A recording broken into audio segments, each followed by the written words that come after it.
दोस्तों good morning, नमस्कार। आप सभी का स्वागत है हमारे यूट्यूब चैनल पे। दोस्तों आज का जो टॉपिक है वो है मॉडर्न हिस्ट्री। और यहाँ पे मॉडर्न हिस्ट्री में हमने मोस्ट इम्पॉर्टेंट क्वेश्चन लिए हैं जो बार बार एग्ज़ाम में पूछे जाते हैं, चाहे वो यूपी पीसीएस का एग्ज़ाम हो, एसएससी का एग्ज़ाम हो, या रेलवे का एग्ज़ाम हो, या कोई भी वनडे का एग्ज़ाम हो। सभी जगह से हमने मॉडर्न हिस्ट्री के क्वेश्चन को कलेक्ट किया है। ठीक है, तो आइए स्टार्ट करते हैं। क्वेश्चन कह रहा है कि किसके काल में बोर्ड ऑफ रेवेन्यू की स्थापना हुई थी। ठीक है, तो यहाँ पे नाम आता है वॉरेन हेस्टिंग का। यह स्थापना कब हुई थी? वो हुई थी 1763 में। ठीक, अब नाम आ गया है वॉरेन हेस्टिंग का, तो वॉरेन हेस्टिंग का कार्यकाल क्या था? वो था 1732 से 1818। तो इसको भी आप नोट डाउन कर लीजिएगा। और ये जो थे first governor general of Bengal. तो वॉरेन हेस्टिंग जो थे वो बंगाल के प्रथम गवर्नर जनरल थे। किस अंग्रेज को प्रशासनिक सेवा का जनक कहा जाता है? तो कार्नेवालिस को कहा जाता है। कार्नेवालिस का जो कार्यकाल था वो 1786 से लेके 93 तक था। ठीक है, अब बात आ गई यहाँ पे 93 की। तो 93 में इन्होंने बंगाल में अस्थाई बंदोबस्त लागू किया था। अस्थाई बंदोबस्त कब लागू किया था? 1793 में, 1793 में। और ये दूसरी बार 1805 में गवर्नर जनरल बनाए गए थे। ठीक है, क्वेश्चन नंबर 3 पे आते हैं। कलकत्ता में स्थित फोर्ट विलियम कॉलेज की स्थापना किसने की थी? तो ये लॉर्ड वेलेज़ली ने की थी। ये कब हुई थी स्थापना? ये स्थापना 1800 में हुई थी लॉर्ड वेलेज़ली द्वारा। अगला क्वेश्चन है कि टेंसी एक्ट या काश्तकारी अधिनियम कब लागू हुआ? तो ये 1822 में लागू हुआ था।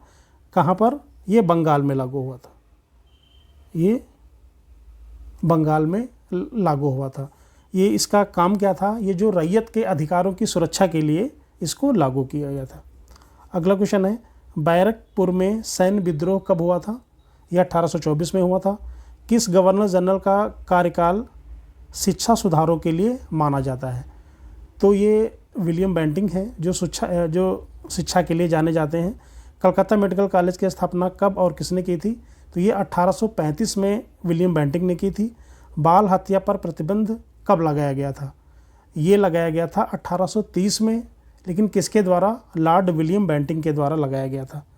लॉर्ड विलियम बेंटिंक के द्वारा लगाया गया था। ये नोट कर लीजिएगा, विलियम बेंटिंक के द्वारा ये लगाया गया था। ठीक है, आगे बढ़ते हैं। किसे भारतीय प्रेस का मुक्तिदाता कहा जाता है? तो लॉर्ड मेटकाफ को कहा जाता है प्रेस का मुक्तिदाता। इनका जो कार्यकाल क्या था? इनका कार्यकाल था 1835 से 36। 1835 से 36 इनका बहुत ही छोटा कार्यकाल था, 1835 से 36 का।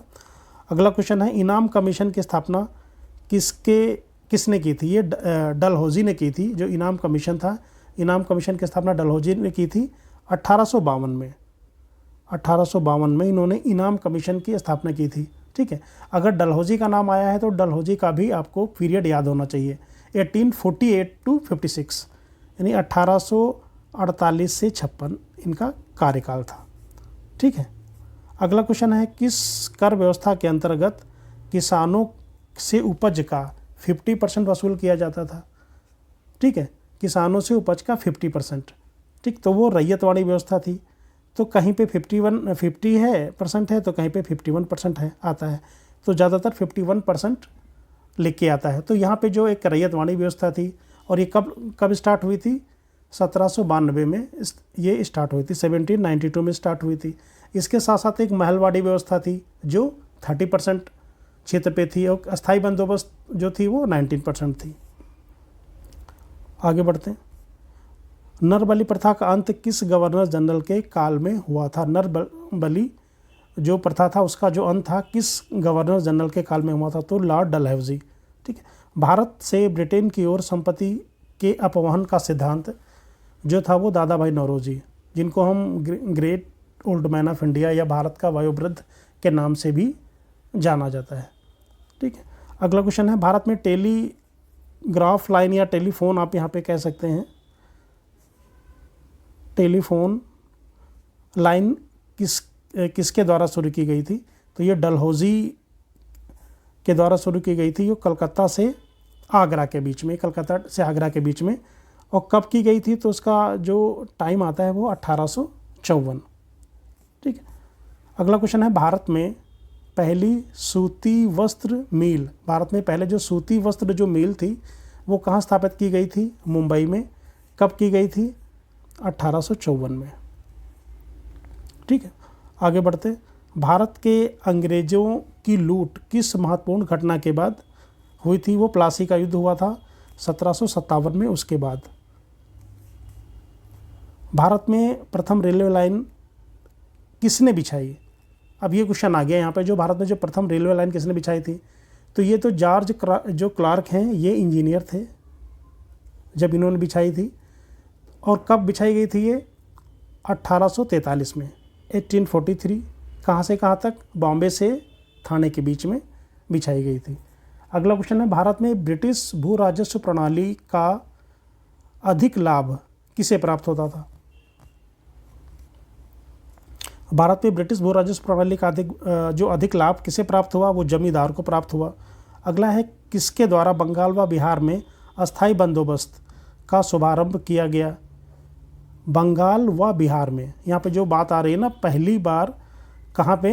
बंगाल व बिहार में लॉर्ड कॉर्नवालिस का यहाँ पे नाम आएगा। ठीक है। अगला है, रैयतवाड़ी व्यवस्था कब लागू हुई थी? 1820 में। ये बॉम्बे और मद्रास में, लेकिन टॉमस मुनरो के द्वारा। पहली बार औपचारिक रूप से महलवाड़ी प्रथा कब लागू की गई थी? 1822 में। अंग्रेजी शासन में कौन सा क्षेत्र अफीम उत्पादन के लिए प्रसिद्ध था? बिहार। 18वीं सदी में बंगाल में वस्त्र उद्योग के पतन का कारण क्या था? ब्रिटेन को निर्यात करने वाले जो माल कर पर जो उच्च टथकर लगता था, उसके कारण। नील कृषकों की दुर्दशा पर लिखी गई पुस्तक नील दर्पण। अब यहाँ पे जो नाम आता है नील दर्पण, किसने लिखा था? दीन बंधु मित्र ने लिखा था। और ये कब लिखी गई थी? ये लगभग 1858 या 59 में लिखी गई थी। 1858 टू 59 के बीच में लिखी गई थी। यहाँ पे नील की खेती के बारे में वर्णन था। नील दर्पण लिखा था दीन बंधु मित्र ने।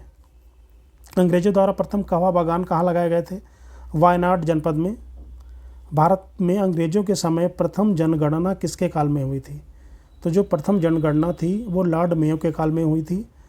कब हुई थी? 1872 में। ठीक है, ये नियमित जनगणना नहीं थी। ठीक है। अब यहाँ पे लॉर्ड मेयो का नाम आता है, तो लॉर्ड मेयो का जो कार्यकाल था वो 1869 टू 72 था। ठीक है। तो ये जो गवर्नर जनरल थे, इनकी हत्या कर दी गई थी। ये अंडमान निकोबार में इनकी हत्या कर दी गई थी। किसके द्वारा? शेर अली के द्वारा, जो कैदी थे उनके द्वारा इनकी हत्या कर दी गई थी। सर टॉमस मुनरो किस भू राजस्व बंदोबस्त से संबंधित हैं? सर टॉमस मुनरो, तो ये रैयतवाड़ी बंदोबस्त। भारत में भारतीयों द्वारा 1881 में स्थापित तथा उनके प्रबंध में चलने वाला सीमित देयता का प्रथम बैंक अवध कमर्शियल बैंक था। अंग्रेजों द्वारा पहली बार अस्थायी बंदोबस्त कहाँ लागू किया गया था? मद्रास प्रेसिडेंसी व मुंबई में। भारत में इस्पात का उत्पादन सर्वप्रथम कब स्टार्ट हुआ था? 1913 में। रेल विभाग के लिए पृथक रूप से रेल बजट 1924 से स्टार्ट हुआ था। भारत में विकेंद्रीकरण का शुभारंभ किसके समय में हुआ था? लॉर्ड मेयो के काल में। अब यहाँ पे लॉर्ड मेयो का नाम आया है, तो इनका कार्यकाल भी देख लीजिए, 1869 टू 72। याद रखिएगा, लॉर्ड मेयो। अगला क्वेश्चन है, भारत और इंग्लैंड के आर्थिक हित प्रत्येक क्षेत्र में टकराते हैं, किसका कथन था? जवाहरलाल नेहरू का कथन था। फिर अगला क्वेश्चन है, poverty and un British rule in India, ये दादा भाई नौरोजी ने लिखी थी। अब ये चीज़ ध्यान रखिएगा, जो दादा भाई नौरोजी थी, इनकी डेथ कब हुई थी? 30 जून 1917। ठीक है, ये क्वेश्चन पूछा गया था, मैंने अभी इसको देखा था। ठीक है। अगला क्वेश्चन है, भारत में आधुनिक उद्योगों की स्थापना कब की गई? 1850 में की गई थी। अगला क्वेश्चन, भारत में रेलवे की स्थापना को आधुनिक उद्योगों की अग्रदूत या जननी की संज्ञा किसने दी थी? कार्ल मार्क्स ने। भारत में पहली पटसन मिल कहाँ स्थापित की गई थी? रिसरा, बंगाल में। सर्वप्रथम लोहा इस्पात उद्योग की स्थापना कहाँ की गई थी? बिहार में। कांग्रेस के कराची अधिवेशन, कराची का जो अधिवेशन था वो 1931 में हुआ था, सरदार वल्लभ भाई पटेल की अध्यक्षता में। भारत में अंग्रेजों को भूमि खरीदने व बसने की अनुमति कब मिली थी? 1833 में। The economic history of India के पुस्तक के लेखक थे R.C. दत्त। या फिर रमेश चंद्र दत्त। आर से दत्त भी लिख के आता है, या फिर रमेश चंद्र दत्त। 1938 में भारतीय राष्ट्रीय कांग्रेस के अनुरोध पर राष्ट्रीय योजना समिति बनाई गई। उसके अध्यक्ष कौन थे? जवाहरलाल नेहरू। किसके काल में सिंचाई आयोग का गठन हुआ था? लॉर्ड कर्जन के काल में सिंचाई आयोग का गठन हुआ था। अब यहाँ पे लॉर्ड कर्जन का नाम आया, तो लॉर्ड कर्जन का जो कार्यकाल था वो था 1899 टू 1905, 1899 से 1905। कृषि विभाग की स्थापना कब की गई थी? 1872 में। किस स्थान पर 1866 में भीषण अकाल पड़ा था? उड़ीसा में। कलकत्ता में मुस्लिम शिक्षा के विकास के लिए मदरसा कब स्थापित किया गया था? 1772 में।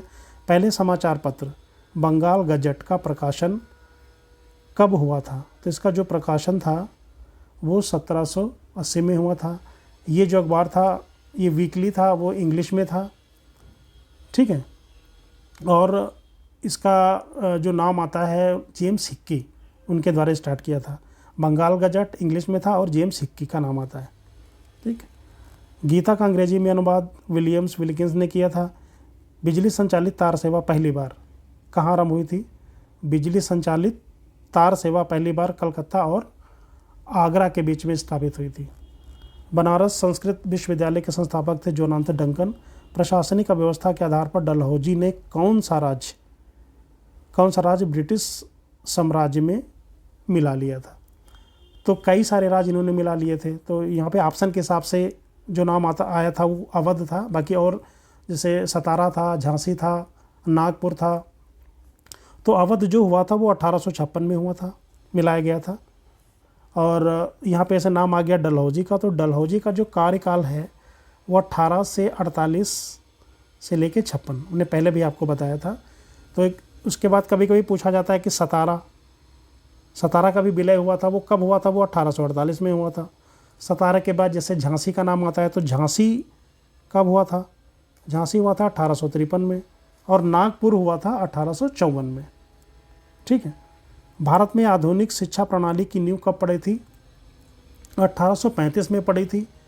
और किसका नाम आता है? लॉर्ड मैकाले का नाम आता है। यहाँ पे मैकाले का नाम आता है। और मैकाले का जो कार्यकाल था वो था 1834 से 38, ठीक है। आधुनिक शिक्षा प्रणाली की जो नींव पड़ी थी 1835 में। और यहाँ पे किसके द्वारा? लॉर्ड मैकाले द्वारा ये किया गया था। और इनका कार्यकाल 1834 से 38 के बीच में था, ठीक है। अगला क्वेश्चन है, भारत में डाक टिकट किसने आरंभ करवाए थे? तो डलहौजी ने आरंभ करवाए थे। अवध के स्वायत्त राज्य के संस्थापक कौन थे? तो सादत खां थे, जिनको हम बुरहान उल मुल्क के नाम से भी जानते हैं। सुरक्षा प्रकोष्ठ नीति वॉरेन हेस्टिंग से संबंधित है। किस भारतीय को रॉबर्ट क्लाइव ने बिहार का दीवान बनाया था? राजा सिताब राय को बिहार का दीवान बनाया था। महाराजा रणजीत सिंह के उत्तराधिकारी कौन थे? खड़क सिंह। अस्थाई बंदोबस्त का सिद्धांत किसने दिया था? अस्थाई बंदोबस्त का सिद्धांत दिया था लॉर्ड कॉर्नवालिस ने। फिर आता है कि सहायक संधि प्रणाली के जनक कौन थे? तो ये लॉर्ड वेलेस्ली थे। जो पहली जो सहायक संधि हुई थी वो 1798 में हुई थी, 1798 हुई थी। हैदराबाद के निजाम ने की थी संधि। फिर आ गया था महारानी विक्टोरिया का घोषणा पत्र किसने पढ़कर सुनाया था? लॉर्ड कैनिंग ने पढ़ के सुनाया था। रणजीत सिंह किस मिसल से संबंधित थे? शुकर चकिया, ये बहुत पूछा जाता है। किसने अपनी राजधानी मुर्शिदाबाद से मुंगेर स्थापित की? मीर कासिम। बक्सर के युद्ध, जो बक्सर का युद्ध हुआ था वो 1764 में हुआ था। के समय दिल्ली के शासक कौन थे? शाह आलम द्वितीय थे। आगे बढ़ते हैं। टीपू सुल्तान की मृत्यु कब हुई थी? 1799 में हुई थी। डिंडीगुल क्या है? ये पूछा जाता है। तमिलनाडु के एक शहर का नाम था। किसके समय में कलकत्ता उच्च न्यायालय की स्थापना की गई थी? Warren Hasting. ब्रिटिश भारतीय राज्य क्षेत्र के विस्तार का अंत किसके समय में हुआ? डफरिन के समय में हुआ था, लॉर्ड डफरिन के समय में हुआ था। ठगों का दमन किसने किया? कर्नल सलीमैन ने किया। किसने ग्रामीण जाटों को एक सैनिक शक्ति के रूप में संगठित किया था? जो चूड़ामण जो थे उन्होंने इसको किया हुआ था, ठीक है। किस जाट राजा को जाटों का अफलातून एवं आदरणीय व विद्वान व्यक्ति कहा जाता है? ये कहा जाता है सूरजमल को। लोहगढ़ नामक किला किसने बनवाया था? बंदा बहादुर ने। किस मुगल बादशाह के आदेश पर बंदा बहादुर की हत्या कर दी गई थी? फारूक सियर। पंजाब में सिख राज्य के संस्थापक कौन थे? ये रणजीत सिंह थे। और रणजीत सिंह का जो जन्म हुआ था वो 1780 में हुआ था। 1780 में इनका जन्म हुआ था। आगे की डेट है 13 नवंबर 1780 में रणजीत सिंह का जन्म हुआ था। रणजीत सिंह ने किस स्थान पर अधिकार करने के बाद महाराजा की उपाधि धारण की थी? लाहौर में। रणजीत सिंह व अंग्रेजों के बीच कौन सी संधि हुई थी? वो अमृतसर की संधि हुई थी। और जो अमृतसर की संधि थी वो 1809 में हुई थी। ठीक है। संधि के बाद जो सतलज नदी थी उसको सीमा मान लिया गया था। अमृतसर की संधि किस नदी के दोनों ओर के राज्य क्षेत्रों के बीच सीमा निर्धारित करती थी? वो थी सतलज नदी। भारत के किस गवर्नर जनरल के समय सिंध का विलय अंग्रेजी राज्य में किया गया था? तो यहाँ पे नाम आता है लॉर्ड एलनबरो का। ये 1843 में ये हुआ था। सिंध का जो विलय किया गया था 1843। अगला है सिंध विजय का श्रेय किसे दिया जाता है? सर चार्ल्स नेपियर को दिया जाता है। भारत में सहायक संधि का जन्मदाता कौन था? डुप्ले। सहायक संधि को सुनिश्चित एवं व्यापक स्वरूप किसने प्रदान किया था? Lord Wellesley. पंजाब के राजा रणजीत सिंह की राजधानी कहाँ थी? लाहौर। गोद प्रथा प्रतिबंध किस गवर्नर जनरल ने लगाया था? अब ये इंपॉर्टेंट है। जो गोद प्रथा प्रतिबंध किस गवर्नर जनरल ने लगाया था? लॉर्ड डलहौजी ने लगाया था। और डलहौजी का कार्यकाल हमने आपको बताया था 1848 से 1856। डेनमार्क की प्रथम व्यापारिक कंपनी का गठन कब हुआ था? 1616 में। वांडीवास के युद्ध में अंग्रेजों का नेतृत्व किसने किया था? तो जो अंग्रेजों का जो नेतृत्व था वो सर आयरकोट ने किया था। और ये वांडीवास का युद्ध हुआ कब था? वो हुआ था 1760 में हुआ था। 22 जनवरी 1760 में हुआ था। किसके किसके बीच हुआ था? अंग्रेज और फ्रेंच के बीच। ठीक। यहाँ पे जो फ्रेंच थी उनकी हार हुई थी। चंद्रनगर की बस्ती फ्रांसीसियों को किसने भेंट की थी? शाइस्ता खां ने। मुगल बादशाह ने किसे नवाब की पदवी प्रदान की? डुप्ले को। पांडिचेरी का गवर्नर जनरल बनने से पूर्व डुप्ले को कहाँ का गवर्नर नियुक्त किया गया था? चंद्रनगर का नियुक्त किया गया था। डुप्ले के बाद पांडिचेरी का गवर्नर जनरल कौन बना? गोडेहू। पुर्तगालियों ने गोवा पर अधिकार किया था 1510 में। पुर्तगालियों ने सर्वप्रथम भारत में तंबाकू की खेती की फसल आरंभ की थी। किसके शासनकाल में अंग्रेजों ने दिल्ली पर आक्रमण किया था? शाह आलम द्वितीय। मुंशी शिवगांव की संधि, अब यहाँ पे नाम आता है मुंशी शिवगांव की संधि, किस युद्ध के पश्चात हुई थी? तो एक पालखेड़ा का युद्ध हुआ था। अब पालखेड़ा का जो युद्ध हुआ था वो 7 मार्च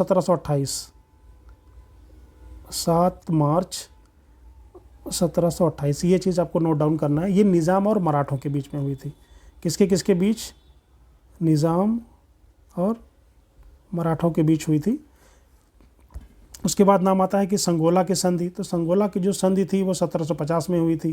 ठीक है। इसी तरह से एक नाम आता है कि सुरजी गांव की संधि या फिर अजन गांव की संधि, वो 1803 में हुई थी, दौलत राव सिंधिया और अंग्रेजों के बीच में। ठीक। तो संधियों से रिलेटेड क्वेश्चन आते हैं। इलाहाबाद की संधि कब हुई थी? 1765 में। ईस्ट इंडिया कंपनी को मान्यता मिली थी 1600 में।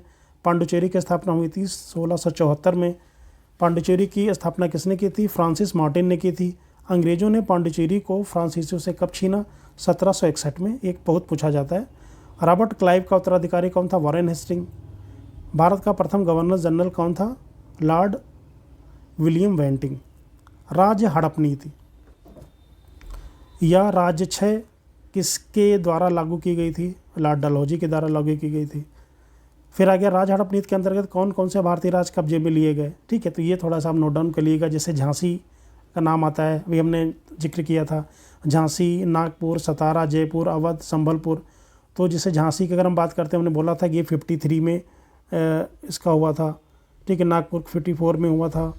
सतारा 1848 में हुआ था। सब 1800 की डेट है। अवध हमने बोला था 1856। ठीक है। तो इसको नोट डाउन कर लीजिएगा। इसको हम अगर एक क्रम में बात करें तो नाम आता है सजस नागपुर, सजस नागपुर। ठीक है, तो ये एक ट्रिक है, सजस नागपुर। सतारा, जयपुर, संभल, बगात घाट इस हिसाब से आता है। भारत का प्रथम वायसराय कौन था? भारत का प्रथम वायसराय लॉर्ड कैनिंग था। लॉर्ड कैनिंग का कार्यकाल क्या था? लॉर्ड कैनिंग 1856 से 58 के बीच में था लॉर्ड कैनिंग। ठीक है, और लॉर्ड कैनिंग ने एक और महत्वपूर्ण कार्य किया था कि विधवा जो पुनर्विवाह अधिनियम था जो 1856 में हुआ था, ठीक है, इन्होंने लागू किया था विधवा पुनर्विवाह अधिनियम, लॉर्ड कैनिंग। तीसरे आंग्ल मैसूर युद्ध को रोकने के लिए टीपू सुल्तान ने कौन सी संधि की थी? तो उस समय तो श्रीरंगपट्टम की संधि हुई थी, वो हुई थी 1792 में। लेकिन यहाँ पे आ गया कि तीसरे आंग्ल मैसूर युद्ध ये कब हुआ था? ये 1790 से 1792 के बीच में हुआ था। ठीक है, अगला 1757 में क्लाइव ने किसे पराजित किया था? ये पराजित किया था सिराजुद्दौला को, जो प्लासी का युद्ध हुआ था वहाँ पे उसको पराजित किया था। ठीक है, आगे बढ़ते हैं। बक्सर का युद्ध कब हुआ था? 1764 में हुआ था। ठीक है, तो यहाँ पे बीच अगर हम बात करें प्लासी का युद्ध था, तो प्लासी का युद्ध तो सबको पता है कि 23 जून 1757 को हुआ था। तो ये ब्रिटिश और बंगाल के नवाब के बीच में हुआ था। ठीक है, अब अगला क्वेश्चन है बक्सर का युद्ध। तो प्लासी का युद्ध भी हुआ, फिर उसके बाद बक्सर का युद्ध हुआ 1764 में। ये निर्णायक युद्ध था। इसमें क्या था? इसमें एक तरफ से तो जो ब्रिटिशर्स थे और दूसरी तरफ से बंगाल के नवाब मीर कासिम थे, अवध के नवाब सुजाउद्दौला थे और मुग़ल बादशाह शाह आलम द्वितीय थे। ठीक है, तो ये चीज़ आप इसको नोट डाउन कर लीजिएगा। मैं एक बार और बोल देता हूँ कि ये जो बक्सर का युद्ध हुआ था तो एक तरफ अंग्रेज़ थे और दूसरी तरफ बंगाल के नवाब मीर कासिम, अवध के नवाब सुजाउद्दौला और मुग़ल बादशाह शाह आलम द्वितीय थे। ठीक, तो बक्सर के युद्ध में अंग्रेजी सेना का जो नेतृत्व किया था वो हेक्टर मुन्नो, जो अंग्रेज़ों की तरफ से हेक्टर मुन्नो ने किया था। सुगौली की संधि, अगला क्वेश्चन आ रहा है कि जो सुगौली की संधि थी वो किसके बीच हुई थी? तो ईस्ट इंडिया कंपनी और नेपाल के बीच हुई थी। ये कब हुई थी? ये हुई थी 1816 में। ठीक है, तो नेपाल में एक जो गोरखा राजशाही थी, ठीक है, उनके वहाँ से हुई थी, उसकी तरफ से गोरखा राजशाही और अंग्रेज। आगे बढ़ते हैं। टीपू सुल्तान की मृत्यु कहाँ पे हुई थी? तो ये रंगपट्टम में हुई थी और 1799 में हुई थी, 1799। ठीक है, ये रंगपट्टम। ठगी प्रथा के उन्मूलन में कौन से गवर्नर जनरल की प्रमुख भूमिका थी? तो विलियम बेंटिंग का नाम आता है ठगी प्रथा के उन्मूलन में। वोडियार किसके शासक थे? मैसूर रियासत के थे। टीपू सुल्तान की राजधानी श्रीरंगपट्टम थी। क्लाइव को बंगाल का गवर्नर जनरल कब बनाया गया? 1757 में। द्वैत शासन का अंत किसने किया था? वॉरेन हेस्टिंग ने किया था। और जो वॉरेन हेस्टिंग का कार्यकाल था वो 1773 से 1785, 1773 से 85 था।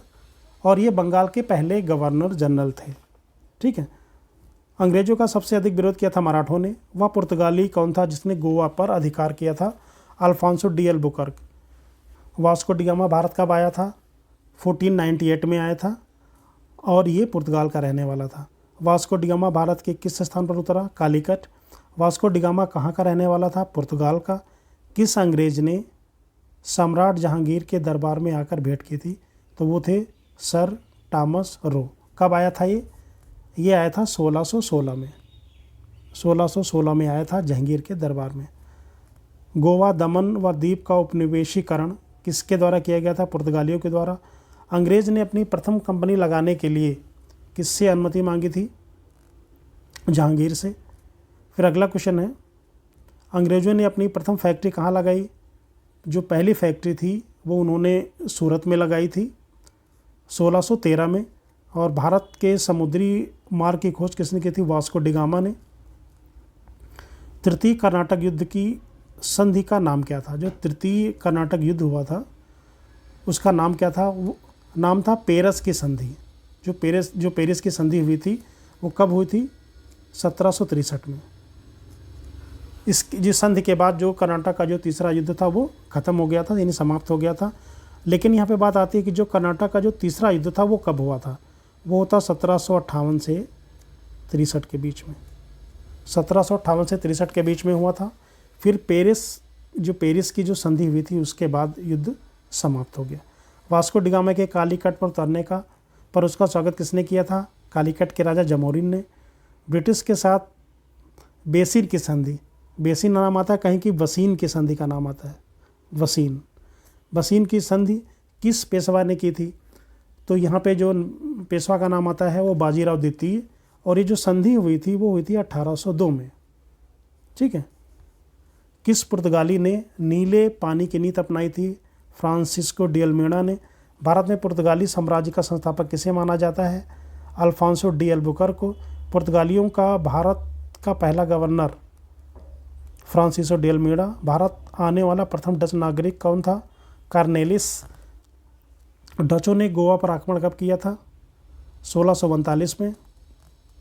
डुप्ले भारत का फ्रेंच गवर्नर कब बना? 1742। जहांगीर ने किसे खान की उपाधि दी थी? हाकिंस को दी थी।